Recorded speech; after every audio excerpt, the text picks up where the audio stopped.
nang natanggap ng Kamara ang impeachment complaint laban kay Vice President Sara Duterte. Nakasa dito ang 24 na articles of impeachment. Kung ano-ano yan, alamin sa report ni Marian Enriquez.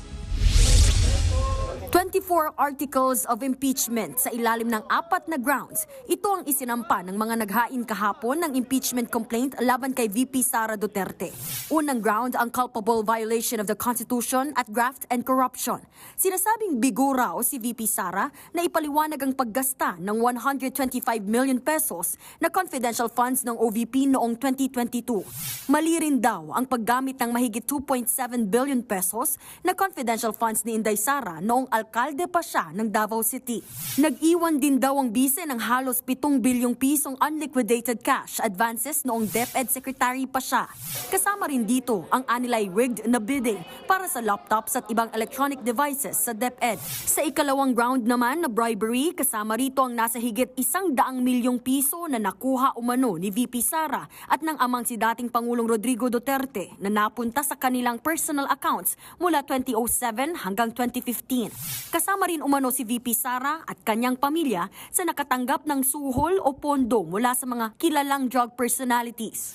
Ang ikatlong ground naman ay betrayal of public trust. Ginawang rason dito ang pag-alis papuntang Germany ng bise noong kasagsagan ng pananalasa ng Super Typhoon Karina.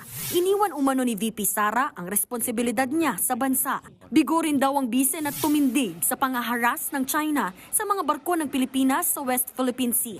May direktang kinalaman daw si VP Sara sa extrajudicial killings na isinagawa ng Davao Death Squad noong alkalde pa siya ng lungsod. Panghuling ground ang other high crimes.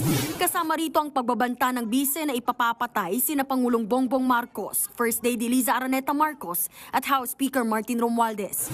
Ayon kay Attorney Laila De Lima na tagapagsalita ng complainants, bukod sa pagkakasangkot sa iba't ibang krimen ay kine-question nila maging ang karakter at ugali ng vice-presidente. Hindi lang yung mga current, yung tungkol nga sa misuse ng public funds, which could be plunder, and which is a high crime, and yun din na mga dati na ginawa niya sa Davao. Nagbabalita mula sa Frontline, Marian Enriquez, News 5. Mga kapatid, Jiggy Manikad po, iba na ang may alam at may pakialam sa panahon ngayon. Para sa konkreto, kumpleto at komprehensibong balitaan sa Frontline, mag-follow at mag-subscribe sa social media pages ng News 5.